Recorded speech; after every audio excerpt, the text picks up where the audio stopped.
Hi guys, welcome to IAS with Santosh. Guys, आज का video बहुत ही ज्यादा धमाकेदार होने वाला है क्योंकि आज के वीडियो में मैं आपसे अगेन ऑप्शनल एलिमिनेशन टेक्निक्स के बारे में बात करूंगा। गाइस, मेरा हमेशा मानना रहा है, जब भी मैं स्टूडेंट था, जब मैं यूपीएससी की प्रीलिम्स की तैयारी करता था और खुद एग्जाम दे रहा था, तब से अभी तक जब मैं हजारों बच्चों को मैंने हेल्प किया है यूपीएससी का प्रीलिम्स क्रैक करने के लिए, कि यूपीएससी का जो प्रीलिम्स एग्जाम है ना, वो आप नॉलेज के बेसिस पे सिर्फ नहीं खेल सकते हैं। आप यदि सिर्फ नॉलेज के पीछे आप भागते रहेंगे तो ये अथाह सागर है। आप देखोगे बहुत सारे आपको मेंटोर्स मिलेंगे, गाइड्स मिलेंगे जो बोलेंगे ये क्वेश्चन यहां से आया था, वो क्वेश्चन वहां से आया था, उस बुक से आया था, इस बुक से आया था। गाइस, सच बताओ ना तो एक बार एग्जाम होने के बाद बोलना बहुत ही आसान है, ये क्वेश्चन यहां से आया था, ये क्वेश्चन वहां से आया था, उस बुक से आया था, इस बुक से आया था।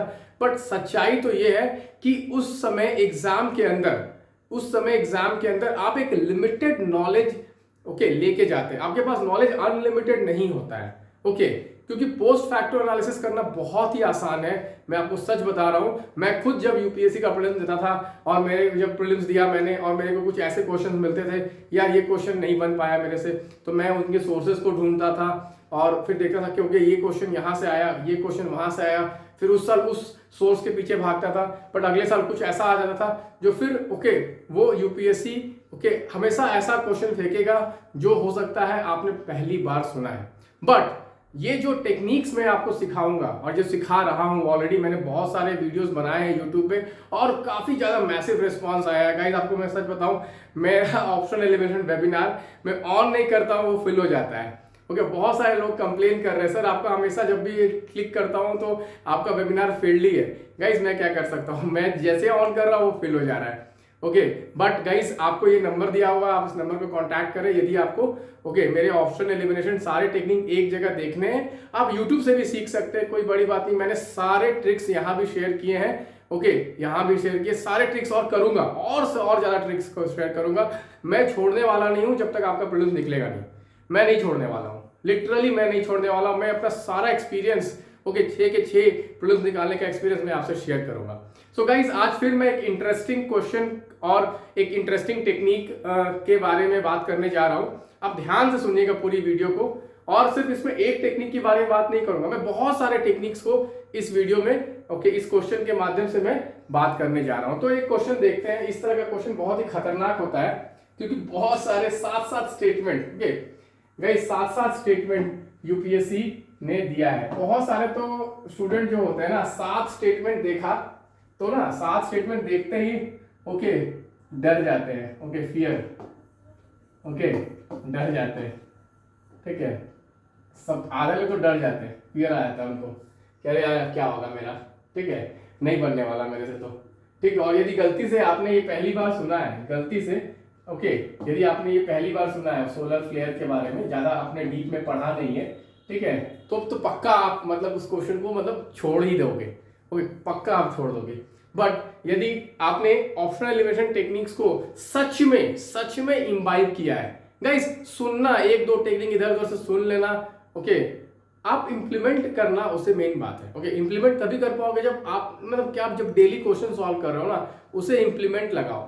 मैं बहुत सारे लोगों को मैं देखता हूँ ना, उनके पास नॉलेज सफिशिएंट है, बहुत ज्यादा वो पढ़ रहे हैं, सारे बुक्स उन्होंने पढ़ लिए। बट जब मैं पूछता हूँ प्रैक्टिस कर रहे हो क्या, सर अभी नहीं कर रहा हूँ। क्यों नहीं कर रहा हूँ? सर अभी मेरा सिलेबस कवर नहीं हुआ। सर ये सबसे बड़ा कीड़ा है, जब तक ये कीड़ा बाहर नहीं आएगा ना सिलेबस कवर करने का, कभी सिलेबस कवर नहीं होता यूपीएससी में। आपको यूपीएससी का एग्जाम निकालना है तो आपको प्रैक्टिस करते रहना है, साथ ही साथ सिलेबस कवर भी करना और प्रैक्टिस भी करना है। तो देखते हैं गाइस, इस तरह के क्वेश्चन को कैसे सॉल्व करना है। इस तरह के क्वेश्चन में ना मेरा जो टेक्निक काम आता है मेरे को, मैं अप्लाई करता हूँ, मैं इसी टेक्निक को अप्लाई करता हूँ जब भी हमेशा 3 statement, let me just right, जब भी 3 स्टेटमेंट या मोर, 3 और मोर, याद रखिएगा, जब भी 3 और मोर स्टेटमेंट दिए हुए हैं स्टेटमेंट्स क्वेश्चन में, हमेशा आप इस रूल को फॉलो कीजिए। हमेशा आप ऑपोजिट को देखिए और उसको हटाइए, ऑपोजिट को देखिए और उसको निकाल दीजिए। तो यहां यदि हम लोग ध्यान से सारे स्टेटमेंट्स को देखें तो if a major solar storm reaches the earth, which of the following are the possible effects on the earth? Okay, first statement, GPS and navigation system could fail. Second statement, tsunami could occur at equatorial region. Third statement, power grids could be damaged. Fourth statement, intense aura could occur over much of the earth. Fifth statement, forest fire could take place over much of the planet. Sixth statement, orbits of the satellite could be disturbed. सातवां statement, short wave radio communication of aircraft flying over polar regions could be interrupted. Okay, तो आप देखिए, okay, यदि आपने 7 के 7 statement देखे, okay, तो एक तो गलती आपको नहीं करना है, क्योंकि ऐसा एक रूल भी है कि साइंस के क्वेश्चन में यदि कुड लिखा हुआ है तो सारा स्टेटमेंट सही हो जाएगा गाइस, एक ये भी रूल है और यहां ये रूल लग भी रहा है, ठीक है, बट हड़बड़ी नहीं करना है। बहुत सारे लोग क्या करते हैं ना, हड़बड़ी में रहते हैं, ये टेक्निक मैंने लगा दिया, मेरा क्वेश्चन गलत हो गया। भाई टेक्निक लगाना है ना तो पूरा लगाओ, आधा अधूरा टेक्निक मत लगाओ गाइस। आधा नॉलेज ना वो ज्यादा खतरनाक है, यूपीएससी में आधा नॉलेज ज्यादा खतरनाक है, क्योंकि आपके पास नॉलेज नहीं है तो उसको आप छोड़ दोगे, आप आगे बढ़ जाओगे, एटलीस्ट नेगेटिव तो नहीं होगा, और आपका आधा नॉलेज है तो आपको नेगेटिव हो जाएगा। यहां आप लगाओगे कि भाई साइंस के क्वेश्चन में सर आपने तो बोला था साइंस के क्वेश्चन में कि साइंस के क्वेश्चन में कुड होगा, कैन होगा, तो पॉसिबिलिटी बताता है और वो सारे सही हो जाते हैं। बट गाइस एक रूल क्यों लगा रहे हो, बहुत सारे रूल्स है, सब रूल्स को साथ में लगाना है इंटीग्रेटेड मैनर में। एक रूल, दूसरा रूल क्या बोलता है, दूसरा रूल क्या बोलता है जो मैं आपको इस यहां लगने वाला है कि ऑपोजिट जो होते हैं ना वो कभी सही नहीं होते साथ में, ऑपोजिट कभी सही नहीं होते। तो आप देखोगे यहां जो स्टेटमेंट 2 है, यहां जो स्टेटमेंट 2 है, tsunami could occur at equatorial regions, दो ही रीजन के बारे में बात किया है, एक इक्वेटर के बारे में बात किया है और एक पोलर रीजन्स के बारे में बात किया है, ठीक है। तो ऑब्वियसली यार आप देखो, यदि मैं अर्थ को बनाऊं, ठीक है, ये हो गया आपका पोलर रीजन, ये हो गया आपका इक्वेटोरियल रीजन, ओके,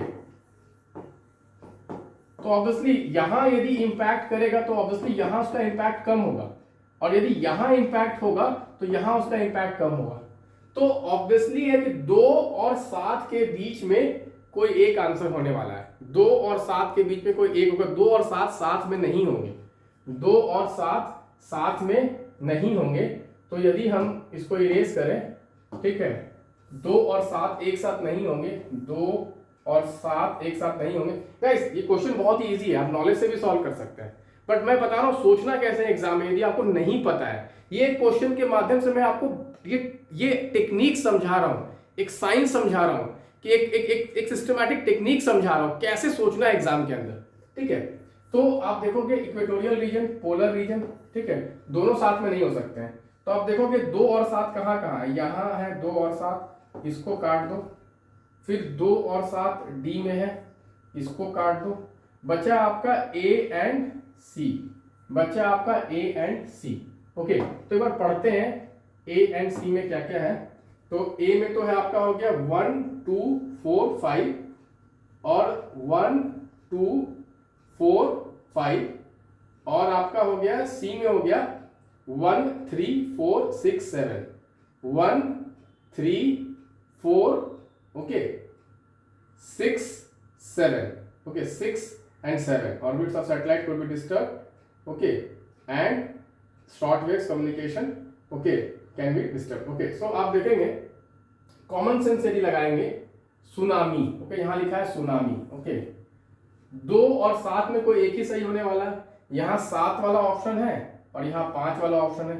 यदि हम 2 और 7 के बीच में डिसाइड कर लें कि कौन सा सही ज्यादा है, हमें आंसर मिल जाएगा। तो गाइज आप खुद देखिए, 2 जो है सुनामी, ओके, लेट अस से राइट सुनामी, सबने पढ़ा बेसिक, सुनामी क्या होता है, सुनामी कैसे कॉज होता है, under water earthquake, under water earthquake, okay, under water earthquake, ये जनरली ये कहां से कॉज होता है, जनरली एंडोजेनेटिक फोर्सेस से होता है, एंडोजेनेटिक फोर्सेस से होता है। तो यदि ये अर्थ है, ये सोलर फ्लेयर यहां से आ रहा है, कुछ इलेक्ट्रोमैग्नेटिक रेडिएशन आ रहे हैं, वो ऑब्वियसली बहुत रेयर चांस है कि वो एंडोजेनेटिक फोर्सेस को इंपैक्ट करेगा, कि सुनामी आ जाएगा। बहुत रेयर चांसेस है। ज्यादा चांसेस क्या है?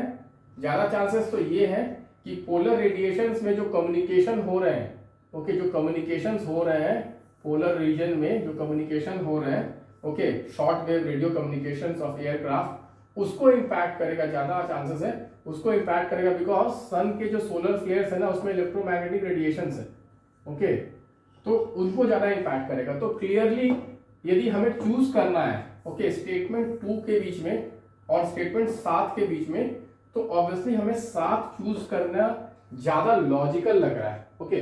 7 चूज करना ज्यादा लॉजिकल लग रहा है, क्योंकि सुनामी जो है वो तो जनरली अंडर वाटर अर्थक्वेक से कॉज होता है। Under water earthquake endogenetic forces से कॉज होता है। एंडोजेनेटिक फोर्सेस प्लेट टेक्टोनिक्स पे वर्क करती है। तो जो सन के जो इलेक्ट्रोमैग्नेटिक रेडिएशंस है जो यहाँ रीच कर रहे हैं, उससे उसका ज्यादा लेना देना नहीं है।